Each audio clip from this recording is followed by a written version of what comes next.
Okay, this is session number 11. So, the subject name is Techniques for Business Decisions. The chapter name is Correlation Analysis. The syllabus is introduced by the Kuvempu University for Bachelor of Business Administration, nothing but BBA for 6th semester. In this session, we can cover the correlation of grouped data, nothing but it is a table correlation or it is a bivariate series. In this session, correlation should be find out by for the grouped data, or it is called as table correlation, or it is called as bivariate series or continuous series. Learning objective of this session. This session helps the student to be familiar with the correlation illustration problem based on the grouped data, or it is called as table correlation for bivariate series. The students will know about the Karl-Pearson's coefficient of correlation based on the grouped data, or it is a continuous series. This session helps the student to understand the concept of table correlation and learn the analysis of the same. At the end of this session, the outcome, the student should be able to understand the illustration of Karl-Pearson's coefficient of correlation based on assumed mean for grouped data, or it is called as table correlation. Students should also be able to know the formulas and method to solve the table correlation problem and analyze the same. So before we solving the problem, so what are the steps to be known by the students? The steps to be calculate correlation for the grouped data. So first you can find out the midpoint of the class intervals are treated as the values of X series and Y series. ಮೊದಲು continuous series ಅಲ್ಲಿ ನಾವೇನು ಮಾಡಬೇಕಾಗುತ್ತೆ, mid point ಅನ್ನು ಕಂಡುಹಿಡಬೇಕಾಗುತ್ತೆ. ಆ mid ಪಾಯಿಂಟ್ಗಳೇ ನಮಗೆ X ಮತ್ತು Y series, X series and Y series. X ಸೀರೀಸ್ಗೆ mid ಪಾಯಿಂಟನ್ನು ಕಂಡುಹಿಡಿದು ಅದು ಎಕ್ಸ್ ಸೀರೀಸ್ ಅಂತ ಇಂಟರ್ಪ್ರೇಟ್ ಮಾಡಬೇಕು. ವೈ ಸೀರೀಸ್ ಕಂಟಿನ್ಯೂಸ್ ಸೀರಿಗೆ ಮಿಡ್ ಪಾಯಿಂಟನ್ನು ಕಂಡುಹಿಡ್ಕೊಂಡು ನಾವು ಅದನ್ನು ವೈ ಸೀರೀಸ್ ಅಂತ ಅನ್ಕೋಬೇಕು. So you can already know the mid point. So upper class plus lower class divided by 2. Second step, take the step deviations of X and Y series and denote it as a dx, nothing but deviation of X series and deviation of Y series. So ಮುಂದಿನ step ಏನು ಮಾಡಬೇಕಾಗುತ್ತೆ, ನಾವು X ಮತ್ತು Y ಅಲ್ಲಿ ನಾವು step deviation ಮೆಥಡನ್ನು adapt ಮಾಡಿಕೊಂಡು X ಸೀರೀಸಿಗೆ ಎಕ್ಸ್ ವೈ ಅನ್ಕೋಬೇಕು, ಡಿ ಎಕ್ಸ್ ಅನ್ಕೋಬೇಕು, ವೈ ಸೀರೀಸ್ಗೆ ಡಿ ವೈ ಅನ್ಕೋಬೇಕು. Next is multiply the dx into dy and frequency of the particular cell and record the value in the upper right corner of the concerned cell. So dx dy ಅನ್ನು multiply ಮಾಡಿ ಆಯಾ cell ಅಂದರೆ ಆಯಾ ಬಾಕ್ಸಿನ ಕಾರ್ನರಲ್ಲಿ so ನಾವು bracket ಒಳಗಡೆ ನಾವು ವ್ಯಾಲ್ಯೂನ ಮೊದಲು ಇಟ್ಕೋಬೇಕಾದ. The next step is total the concerned values of each cell both vertically and horizontally and find f dx dy and obtain sigma f dx dy. So ಮೊದಲು ನಾವೇನು ಮಾಡಬೇಕು, ಬಾಕ್ಸಿನ ವ್ಯಾಲ್ಯೂಸ್ ಎಲ್ಲ ತೆಗೆದುಕೊಂಡು ಸೊ ವ್ಯಾಲ್ಯೂಸನ್ನು ಲಾಸ್ಟ್ ಕಾಲಮಿಗೆ ಹಾಕಬೇಕು. Already ನಾವು ಹಿಂದಿನ session ಸ್ಲೈಡಲ್ಲಿ ಹೇಳಿದ್ದೀವಿ. ಅದೇ ರೀತಿ ಸೊ ಇದು ಕೂಡ ಮತ್ತೊಂದು ಪ್ರಾಬ್ಲಮ್ ಇದೆ. ಕಳೆದ ಸೆಷನಲ್ಲಿ ಏನು ಮಾಡಿದೆವೋ ಅದೇ ಪ್ರಾಬ್ಲಮನ್ನು ಮುಂದೆ ಮಾಡುವಂಥ ಸ್ಟೆಪ್ಸ್ ಇದು. Next is multiply the dx value with the frequency of cells and obtain f dx and sigma f dx. So next step is multiply the dx value with the frequencies of cells and obtain f dy and it is called as sigma f dy. So next step number 7, square the dx and multiply the frequencies to obtain f d square x and sigma f d square x. That is f x dx into dy. So sigma f dx into dy. If fx dx square x, do not square f dx to obtain f d square x. Square the dy and multiply with the frequency to obtain f d square y and sigma f dy square. That is sigma f into dy into f dy or fx dy square. Do not square f dy to obtain the f dy square. So that is important. Next step is substitute the values to the given formula to find out the value of correlation. So ಇದು ಒಂದು problem ಇದೆ. So problem number 7 ಇದು. Calculate Karl Pearson's coefficient of correlation and analyse the results. So ಇಲ್ಲೊಂದು problem ಕೊಟ್ಟಿದ್ದಾನೆ. It is a group data problem. So ಹಾಗಾದ್ರೆ it is a continuation series and it is represented is a table correlation. ಹಾಗಾಗಿ marks in corporate law and marks in statistics ಎರಡು ವಿಷಯಗಳ ಮಾರ್ಕ್ಸನ್ನು ಕೊಟ್ಟಿದ್ದಾರೆ. ಸ್ಟೂಡೆಂಟ್ಸ್ಗಳು ಯಾವ್ಯಾವ ರೀತಿ ತೊಗೊಂಡಿದ್ದಾರೆ ಅಂತ. ಇದನ್ನು ಹೇಗೆ ತೊಗೊಳ್ಳೋದು ಅಂದರೆ, ಮಾರ್ಕ್ಸ್ ಇನ್ ಕಾರ್ಪೊರೇಟ್ ಲಾದಲ್ಲಿ 0ರಿಂದ 10 ತೆಗೆದಿರೋರು 1 ಜನ.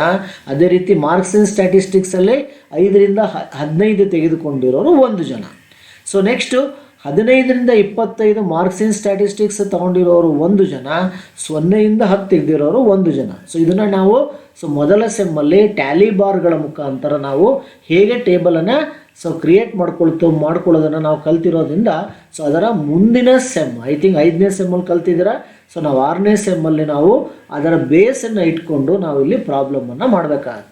ಸೊ ಹಾಗಾಗಿ marks in corporate law it is represented is X series. Marks in statistics is represented as a Y series. So marks in statistics is a 5 to 15. Next is 15 to 25, 25 to 35, 35 to 45.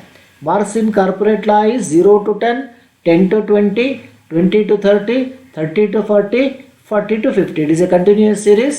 It is a inclusive series. Again, marks in statistics also. So it is a inclusive series. So first you can find the midpoint for continuation ಸೀರೀಸ್ಗೆ ನೀವು arithmetic ಮೀನ್ ಮಾಡೋ ಮೆಥಡಲ್ಲಿ arithmetic mean ಮಾಡೋ ಮೆಥಡಲ್ಲಿ step deviation ಫಾರ್ಮುಲಾದಲ್ಲಿ ಹೇಗೆ mid ಪಾಯಿಂಟನ್ನು ಕಂಡುಹಿಡ್ಕೋಬೇಕೋ ಅದೇ ರೀತಿ ಮಾಡ್ಕೋಬೇಕು. ಅದನ್ನು ಹೇಗೆ ಅಂತ ನಾನು ಮುಂದಿನ ಸ್ಲೈಡಲ್ಲಿ ತೋರಿಸ್ತೀನಿ. So before you can solve the problem, computation of coefficient of correlation ಹೇಗೆ ಮಾಡೋದಂದರೆ, assuming 25 and assuming 20 as assumed mean for X series and Y series respectively. ಅಂದರೆ ಎಕ್ಸ್ ಸೀರೀಸ್ಗೆ ಅಸ್ಯೂಮ್ಡ್ ಮೀನ್ 25 ಅಂತ ಮಾಡ್ಕೊಳ್ಳಿ, ವೈ ಸೀರೀಸ್ಗೆ 20 ಅಂತ ಮಾಡಿಕೊಂಡು ಕ್ಯಾಲ್ಕುಲೇಷನ್ ಮಾಡಬೇಕು. Next is the values in the brackets in each cells refers to the F D X D Y, that is 1 into -2 into -1. This has to be calculated for each cell that obtain the summation of f dx dy. So ಹಾಗಾದರೆ dx ಹೇಗೆ ಮಾಡ್ತಾರೆ? So mid value of minus assumed main divided by class interval. Example ಹೇಗೆ 10 minus 20, so it is A -10 divided by 10, it is a -1 ಅಂತ. So ಅದನ್ನು ಪ್ರಾಬ್ಲಮಲ್ಲಿ ಹೇಗೆ ಮಾಡೋದು ಅಂತ ಹೇಳ್ತೀನಿ ನಾನು. First you can find out the mid point for marks in statistics. So mid point ನೋಡಿ 10, 20, 30, 40 ಯಾವುದಕ್ಕೆ? Marks in statistics is represented is a Y. So upper class plus lower class divided by 2, ಅಲ್ಲಿಗೆ 5 plus 15, 20, 20 divided by 2 is 10. Likewise 15 plus 25 is 40 divided by 2, it is 20.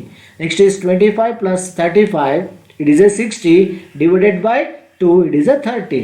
Next is 35 plus 45, it is a 80, 80 divided by 2, 40. ಅಲ್ಲಿಗೆ Y ಸೀರೀಸಲ್ಲಿ 10, 20, 30, 20, 40 ಬಂದಿದೆ. ಇದನ್ನು ನಾವು Y series ಅನ್ಕೋಬೇಕು. Likewise marks in statistics is represented, ಇದು Y ಇದೆ, it is N X. Actually ಎಕ್ಸಲ್ಲಿ ಹೇಗೆ ಬರುತ್ತೆ ನೋಡಿ. So that is called class interval is 0 to 10, 10 to 20, 20 to 30, 30 to 40, 40 to 50. So ಅಲ್ಲಿಗೆ upper class plus lower class divided by 2, 0 plus 10 is 10 divided by 2, 5. Next is 10 plus 20 is 30 divided by 2, 15. Next is 20 plus 30 divided by 2 is 25. Next is 30 plus 40, it is a 70 divided by 2 is 35. Next is 40 plus 50, it is a 90 divided by 2 is 45. ಅಲ್ಲಿಗೆ X series, so 5, 15, 25, 35, 45 ಆದರೆ Y series 10, 20, 30, 40. So next is ವ್ಯಾಲ್ಯೂಸ್ಗಳನ್ನು ಹಾಕ್ಕೊಂಡು so ಅಲ್ಲಿಗೆ assumed ಮೀನನ್ನು ನಾವು ಇಲ್ಲಿ 25 for X series and 20 for Y ಸೀರೀಸಿಗೆ ಮಾಡ್ಕೊಂಡಿರೋದ್ರಿಂದ so it is a -1, +1 +2. So ಹೇಗೆ ಬಂತು ಅನ್ನೋದನ್ನು ನಾನು ಹಿಂದ್ಗಡೆ ಸೆಷನ್ನಲ್ಲಿ ಅಥವಾ ಹಿಂದ್ಗಡೆ ಸ್ಲೈಡಲ್ಲಿ ಹೇಳಿದ್ದೀನಿ. ಸೊ ಈ ಫಾರ್ಮುಲಾದಲ್ಲಿ ಸೊ ಮಾಡ್ಕೋಬೇಕು. ಇಟ್ ಇಸ್ 10 20 ಡಿವೈಡೆಡ್ ಬೈ 20 ಹಾಗೆ. ಸೊ ಈಗ ನೆಕ್ಸ್ಟ್ ಈಸ್ ಆ ವ್ಯಾಲ್ಯೂಸ್ಗಳನ್ನು ಪ್ರಾಬ್ಲಮಲ್ಲಿರೋ ಕೊಟ್ಟಿರೋ ಸಣ್ಣ ವ್ಯಾಲ್ಯೂಸನ್ನು 1 3 1. ಸೊ ನೆಕ್ಸ್ಟ್ 1 6 8 3 5 9 9 4 1 2 3 4 ಅದನ್ನು ಗಿವನ್ ಕೊಟ್ಟಿದ್ದಾನೆ. ಆ ಗಿವನ್ ವ್ಯಾಲ್ಯೂಸನ್ನು ಮೊದಲು ನಾನು ಎಫ್ ಅಂತ ಫ್ರೀಕ್ವೆನ್ಸಿ ಮಾಡ್ಕೊಳ್ತೀನಿ. ನಾನು 3 plus that is 1 plus 3 plus 1 is 5. Next is 1 plus 6 plus 8 plus 3 is 18. Next is 5 plus 9 plus 9 plus 4 is equal to 27. So 1 2 3 4, that is called 1 plus 2 plus 3 plus 4 is 10. ಅಲ್ಲಿಗೆ total off frequency n is equal to 60. Likewise 1 plus 1 2, 3 plus 6 plus 5, outer column figure ನೋಡಿ, 3 plus 6 plus 5 plus 1 is 15. 1 plus 8 plus 9 plus 2 is 20. Next is 3 plus 9 plus 3 is 15. Next is 4 plus 4 is 18. So next is 60. 2 plus 15 plus 20 plus 15 plus 8. ಅಲ್ಲಿಗೆ so n is equal to for both x series and y series is equal to 60. So next is how to calculate the FDX. FDX ನೋಡಿ -4 ಹೆಂಗೆ ಬರುತ್ತೆ ಅಂದರೆ, so f ಮತ್ತು dx. So f into dx ಅಂದರೆ, so ಇಲ್ಲಿ this is the f. So that is called f. So ಇಲ್ಲಿದೆ 2 into so 2. So ಅಲ್ಲಿಗೆ -2 plus 2 -4, 15 into -1, it is a 15. Next is 20 into 0 is 0. Next is 15 into 1 is 15. The plus value minus value important. Next to 8 into 2s are 16. So ಅಲ್ಲಿಗೆ 12 ಹೇಗೆ ಬರುತ್ತೆ ಅಂದರೆ, ಈಗ ಈ vertical ಕಾಲಮಲ್ಲಿ ನಾವು total ಮಾಡಿಕೊಂಡ್ರೆ, so all the plus values and all the minus value. So -15 -4, it is a -19. So next is 16 plus 15, it is equal to 31 minus 19, it is a plus 12. Likewise, so ಇಲ್ಲಿ ನೋಡಿ -5 ಹೇಗೆ ಬರುತ್ತೆ ಅಂದರೆ, so this is the f. So 5 into -1 is -5. 0 multiplied by 0 is 0. Next is 27 into 1 is 27. Next is 2 into 10 is 20. So ಅಲ್ಲಿಗೆ -5 and plus 27 plus 20, 47 minus 5 is 42. So next is FD square. FD square x. So 8 ಹೇಗೆ ಬರುತ್ತೆ ಅಂದರೆ, so first ಏನು ಮಾಡಿ, so ಸ್ಕ್ವೇರನ್ನು ಮಾಡ್ಕೊಳ್ಳಿ. -2 into -2 4 into 2 8. ಮೊದಲು square ಮಾಡ್ಕೋಬೇಕು. Next is -1 into -1, it is a +1. +1 into 15, it is a +15. Next is 0 into 20 is 0. Square is 0. 0 into 0 0. 0 multiplied by 0. ಅಲ್ಲಿಗೆ ಆ ಕಾಲಮ್ 0 ಪೂರ್ತಿ ಆಗುತ್ತೆ. Next is 1 into 1 1. 1 into 15 15. Next 2 2s are 2 ಮತ್ತು 2ನ್ನು multiplication ಮಾಡ್ಕೊಳ್ಳಿ. Because power ಇರೋ d square x ಇರಿಂದ 2 2 4 4 8 4 32. So ಅಲ್ಲಿಗೆ ಸ್ಕ್ವೇರ್ ಎಲ್ಲ ಟೋಟಲ್ ಮಾಡ್ಕೊಂಡಾದ್ರೆ ಈ vertical column 8 plus 15 plus 0 plus 15 plus 32 70. So likewise ಇಲ್ಲಿ, ಸೊ ಇಲ್ಲಿ ಬಂದಾಗ, ಸೊ ಮೊದಲು 5 ಇಂಟು -1 ಇದೆ. -1 ಇಂಟು -1 ಪ್ಲಸ್ 1 ಸ್ಕ್ವೇರ್ ಮಾಡಿದಾಗ 1. 1 into 5, so 5. So next is 0 0 0. Next is 1 into 1 1. 1 into 27 27. Next is 2 2s are 4. 4 into 10, it is a 40. So ಅಲ್ಲಿಗೆ 25 plus 27 plus 40 72 ಬರುತ್ತೆ. So ಅಲ್ಲಿಗೆ FD square ಆಯಿತು, FDY ಸ್ಕ್ವೇರ್ ಆಯಿತು. ಸೊ ಹಾಗಾದರೆ ನಾವು ಕಾರ್ನಲ್ ಇರೋವಂಥ ವ್ಯಾಲ್ಯೂಸ್ 2 ಹೇಗೆ ಬಂತು, 3 ಹೇಗೆ ಬಂತು. ಸೊ ಮೊದಲು ಅದನ್ನು ಹೇಗೆ ಮಾಡೋದಂದರೆ dx dy. So dx dy ಅಂದರೆ -1 -2. -1 -2 ನೋಡಿ, ಮೈನಸ್ ಇಂಟು ಮೈನಸ್ ಪ್ಲಸ್ 2 ಆಗುತ್ತೆ. ಪ್ಲಸ್ 2 ಇಂಟು ಒಳಗಡೆ ಕಾಲಮ್, ಸೊ 2. ಸೊ ಅಲ್ಲಿಗೆ 2 1s are 2 ಆಗುತ್ತೆ. So next is minus into minus, it is a +1. Plus 1 into 3 plus 3. So next is 0 into -1 0 ಇರೋದ್ರಿಂದ 0 ಆಗುತ್ತೆ. So ಹಾಗಾದರೆ 2 3 0 ಹೇಗೆ ಬರುತ್ತೋ ಅದೇ ರೀತಿ ಒಳಗಡೆ ಕಾಲಮ್ ಇಲ್ಲೂ 0 ಇದೆ. ಹಾಗಾದರೆ 0 ಕಾಲಮ್ ಒಂದನ್ನು ನಾವು ಬ್ಲೈಂಡ್ ಆಗಿಬೇಕಾದ್ರೆ 0 ಅಂತ ಇಟ್ಕೋಬೋದು. ಸೊ ನೆಕ್ಸ್ಟ್ ಈಸ್ ಇಲ್ಲಿ ನೋಡಿ -5 ಹೇಗೆ ಬರುತ್ತೆ ಅಂದರೆ, ಫಸ್ಟ್ ನೋಡಿ dx dy. So dx dy ಅಂದರೆ -1 plus 1, it is a -1. -1 into +5, it is A -5. Next ಇಲ್ಲಿ 0 ಇರೋದ್ರಿಂದ 0 ಕಾಲಮನ್ನು ನಾವು 0 0 ಇಟ್ಕೋಬೋದು. ಹಾಗಾದ್ರೆ ಇಲ್ಲಿ ನೋಡಿ 9 ಹೇಗೆ ಬಂತು ಅಂತ ನಾನು ಮತ್ತೊಂದು ಸಲ ಹೇಳ್ತೀನಿ. ನಾನು +1 into +1 it is A +1 +1 into outer column figure 9. So ಅಲ್ಲಿಗೆ 1 9 1 9. ಹಾಗಾದ್ರೆ ನೀವೇ ಹೇಳೋಕೆ ಟ್ರೈ ಮಾಡಿ. 8 ಹೇಗೆ ಬಂತು ಹೇಳಿ ನೀವೇ. 2 ಇಂಟು 1 2 1 2 2 4 8. ಸೊ ಅಲ್ಲಿಗೆ ಇನ್ನರ್ ಕಾಲಮ್ಗಳನ್ನು ಫಿಗರನ್ನು ಮಾಡ್ಕೊಳ್ಳೋದು. ಸೊ ಹಾಗಾದ್ರೆ ಇಲ್ಲಿ ನೋಡಿ -2 ಹೇಗೆ ಬರುತ್ತೆ. -1 into +2 it is A -2 -2 into +1 it is A -2. So next is 0 column ಇರೋದ್ರಿಂದ 0 ಕಾಲಮ್ ಇಟ್ಕೊಂಡ್ಬಿಟ್ಟು 0 0 ಇಟ್ಕೊಂಡಿದ್ದೀವಿ. ಹಾಗಾದ್ರೆ ಇಲ್ಲಿ ನೋಡಿ 6 ಹೇಗೆ ಬರುತ್ತೆ. ಸೊ ಮೊದಲು +1 -+2 +1 +2. ಸೊ ಅಲ್ಲಿಗೆ 2 1 2 2 3 6 it is A +3x. So next 16 ಹೇಗೆ ಬರುತ್ತೆ ಅಂತ ನೀವೇ ಟ್ರೈ ಮಾಡಿ ಮಕ್ಕಳೇ. So 2 into 2 2 2 4 4 4 16. ಹಾಗಾದ್ರೆ ನೋಡಿ ಈಗ ಕಾರ್ನರ್ ಸೆಲ್ಲಿನ ಫಿಗರ್ಸ್ಗಳನ್ನು ನಾವು ಟೋಟು ಮಾಡಿಕೊಂಡಿದ್ದೀವಿ. ಸೊ ಅದನ್ನು ನಾವು ಇಲ್ಲಿ ಮಾಡ್ಕೊಳ್ಳೋದು ದಿರಿಸ್ಕೊಂಡು. ಈಗ +2 ಹೇಗೆ ಬಂತು. +2 into inner column figure 2 + 0. So ಅಲ್ಲಿಗೆ 2ನೇ. ನೆಕ್ಸ್ಟು 3 + -5 -2 ಅಲ್ಲಿಗೆ -7. ನೋಡಿ -5 -2 ಇದೆ -7 ಇಂಟು +3. ಸೊ ಮೈನಸ್ ಚಿಹ್ನೆ ದೊಡ್ಡದಿರೋದ್ರಿಂದ -4. Next is all the figures inner column is 0 0. ಹಾಗಾದ್ರೆ ಇಲ್ಲಿ 15 ಹೇಗೆ ಬಂತು. 6 + 9 + 0 ಅಲ್ಲಿಗೆ 9 6 15. Likewise 16 + 8 it is a 24. ಅಲ್ಲಿಗೆ sigma F D X D Y. So ಎಲ್ಲ ವ್ಯಾಲ್ಯೂಸ್ಗಳನ್ನು ನಾವು ಪ್ಲಸ್ಸು ಮೈನಸ್ ಡಿಫ್ರೆನ್ಸ್ ಮಾಡಬೇಕು.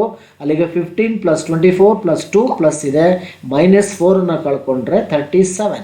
ಲೈಕ್ ವೈಸ್ ನಾವು ಇಲ್ಲಿ so inner column figure 2 + 3 5.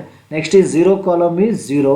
Next 9 + 8 17 -5 so +12. Next ಇಲ್ಲೊಂದು ಮೈನಸ್ ಇದೆ 16 + 6 ++ value 22 -2 it is a 20. So ಅಲ್ಲಿಗೆ 37 ಹೇಗೆ ಬಂತು ಅಂದರೆ so 20 + 12 it is a 32 + 5 it is a 37. So ಅಲ್ಲಿಗೆ F D X F D Y so ಸೇಮೇ ಬರಬೇಕು. ಸೊ ಹಾಗಾಗಿ ನಾವು ಸಿಂಪ್ಲಿಫಿಕೇಶನ್ ಮಾಡ್ತಿರೋ ಸ್ಟೆಪ್ ಸರಿ ಇದೆ ಅಂತ ಅನ್ಕೋಬೇಕು.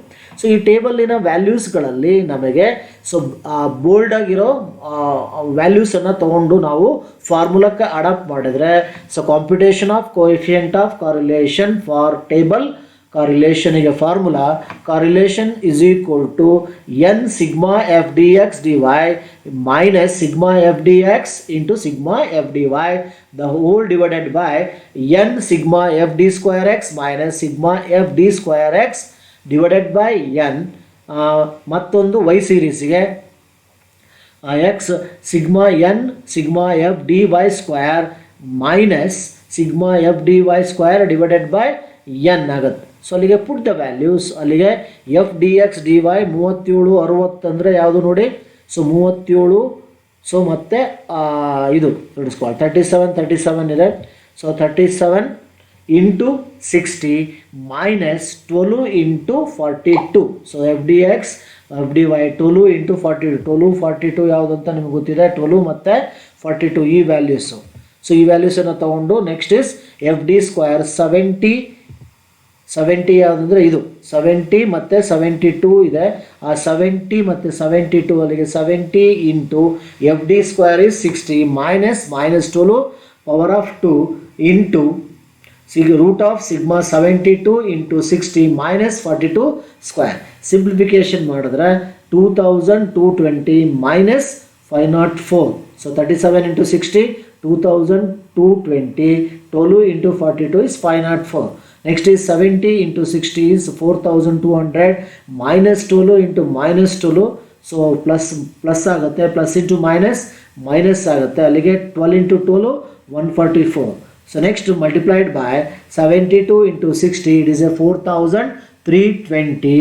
Next is 42 into 42 is a 1064. So ಅದನ್ನು ಸಿಂಪ್ಲಿಫಿಕೇಶನ್ ಮಾಡಿದ್ರೆ 2220 minus 504 it is a 1716. 4200 minus 144 it is a 4000 square root of 4056 into 4320 minus 1064 the square root of 2556. So ಅಲ್ಲಿಗೆ simplification correlation is equal to 1716. So 4056 ಮತ್ತು 2550 ಮೊದಲು ನಾವೇನು ಮಾಡಬೇಕು, ರೂಟನ್ನು cancel ಮಾಡಿ ಅದನ್ನು multiplication ಮಾಡಿದಾಗ ನಮಗೆ ಈ ಸ್ಟೆಪ್ ಸಿಗುತ್ತೆ. ಅಲ್ಲಿಗೆ ಎಕ್ಸಾಮಿನೇಷನಲ್ಲಿ ನೀವು ಯಾವುದೇ ಸ್ಟೆಪ್ಸನ್ನು ಅವಾಯ್ಡ್ ಮಾಡೋಕ್ಕೆ ಹೋಗಬೇಡಿ. ಸೊ ಇಲ್ಲಿ ನಾವು ಪಿ ಪಿ ಟಿಯಲ್ಲಿ ಒಂದು ಸ್ಟೆಪ್ಪನ್ನು ಕಡಿಮೆ ಮಾಡಿದ್ದೀವಿ. You can show all the steps in the examination hall.